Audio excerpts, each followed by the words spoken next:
the heroism Egyptians displayed has not only tossed Mubarak from office and pushed his generals back on their heels, it has posed perhaps the greatest challenge, and here I mean challenge in a positive, constructive sense, the greatest challenge to U.S. strategy in the Middle East of the post-Cold War era. So why is that so? I'm going to go back to sort of the 1970s and then move us forward at a relatively brisk pace.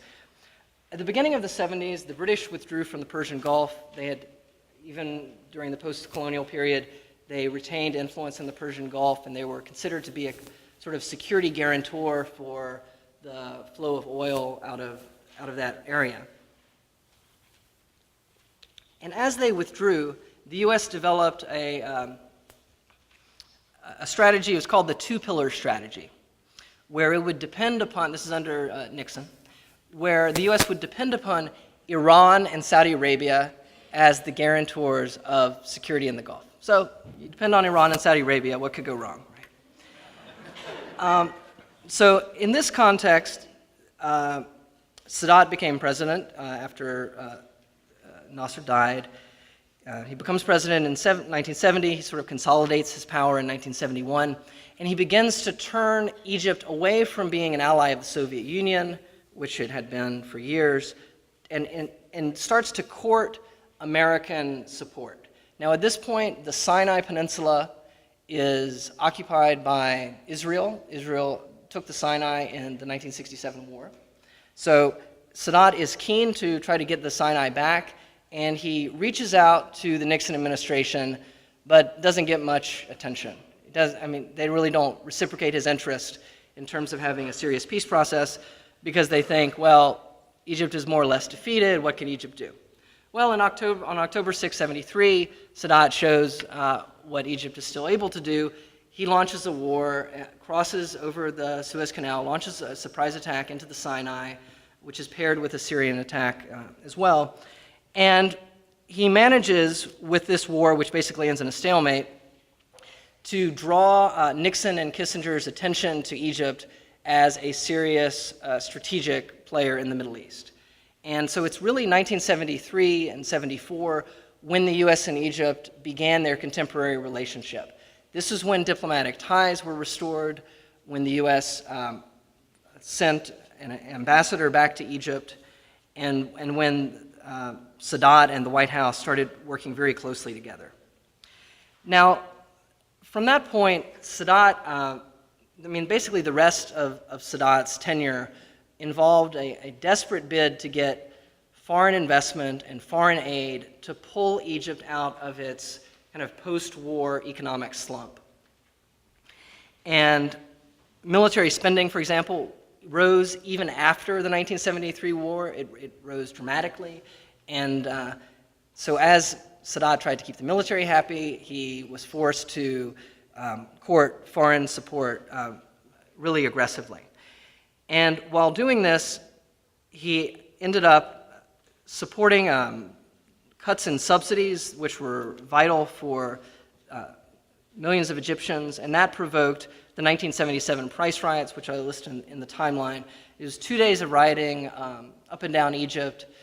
80 people are estimated to have been killed. It was the biggest kind of national upheaval in post-1952 history until 2011, until what we've just seen.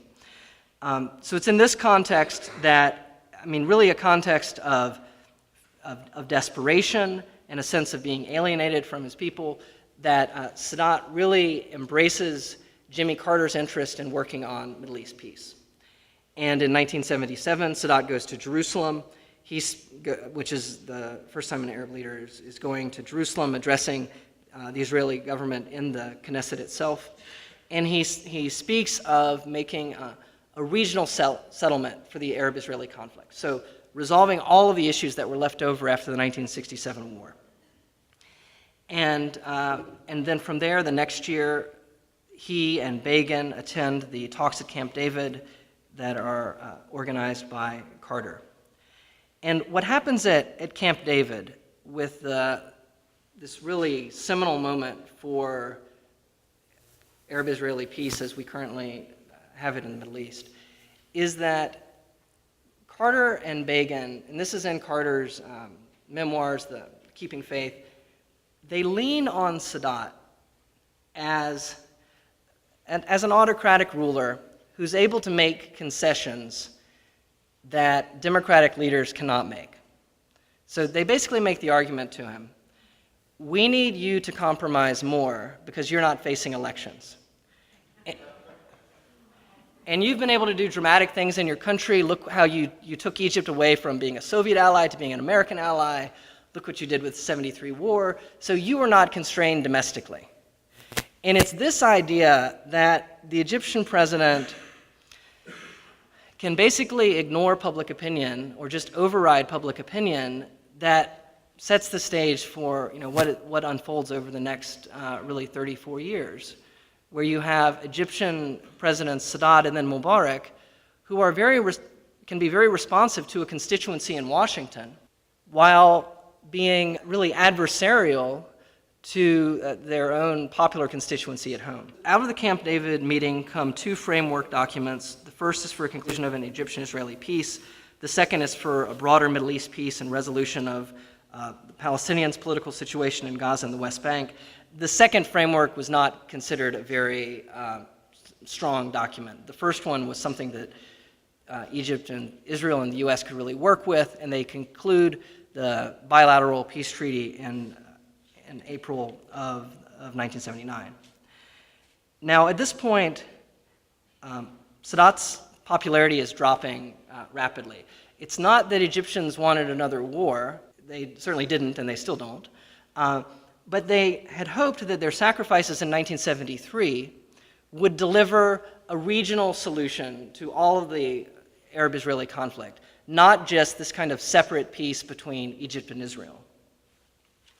And they saw their country becoming increasingly isolated under Sadat's leadership. Now, compounding this problem is that Sadat was really mainly responsive to Carter, and he increasingly tended to kind of ignore or try to suppress, actually, domestic public opinion. So, for example, there was a referendum on the Egyptian-Israeli peace treaty. It was put up for popular vote.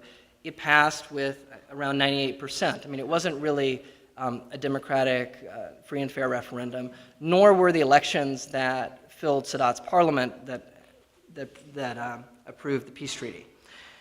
And Carter really encouraged Sadat's dependency on him, because at this point, sort of 1979, 1980, the Shah has been removed from power. The Iranian Revolution has swept over that country. The U.S. has lost its main pillar for the Persian Gulf. And so the White House and the Pentagon, the State Department, need a whole new strategy for approaching the Middle East. And what they come up with is, well, there's not really a replacement for Iran, you can't really have a second pillar, so instead the U.S. is going to need to intervene more directly in the region. And this is what leads to the Carter Doctrine, which President Carter lays out in his State of the Union address in 1980, that basically the U.S. will intervene to protect world oil supplies from the Soviets mainly. And the whole idea of the U.S. intervening, we're getting back now to why Egypt got so important, raised the question of how the U.S. would actually get troops over to the Persian Gulf. I mean, it's on the U.S. is on the other side of the globe. And in order to project its power to the Persian Gulf region, the U.S. would need Egypt, Diego Garcia, other places where it had access, some kind of basing, even if they weren't sovereign bases like what the U.S. has in Germany and South Korea, but some kind of basing opportunities for refueling and maintenance. And then overflight rights. In other words, being able to pass freely over Egyptian airspace. And so Egypt became a crucial node in this network, and you can look at the map and just think about why it's so vital. I mean, basically, if you want to move troops and materiel from the Mediterranean to the Persian Gulf, you're going to need to go through the Suez Canal, or fly over the Sinai Peninsula. And so Egypt was crucial. In 2001 to 2005, when the Iraq and Afghanistan wars were going on, the U.S. received 20 overflight permissions from Egypt, an average of 20 overflight permissions from Egypt a day. So that's 20 a day on average for 5 years. 365 days a year. So that is a lot of American aircraft going over the Sinai Peninsula and through Egyptian airspace. It was one of those kind of somewhat predictable but highly ironic turns in U.S. foreign policy that as Sadat tried to clamp down domestically and really tried to retain more control, and as the U.S. tried to have more control in the region, the Egyptian President Sadat actually ended up losing his life, and the U.S. with him lost a really valuable ally. And here's what happened. This is in September, October of '81. Sadat needed more money to show Egyptians that there would be a peace dividend, to show Egyptians there would be a real economic recovery. That meant he had to reach out even more aggressively, really overextend himself in seeking foreign support. And that meant he had to tighten his control at home, suppress dissent, round up dissidents and opposition.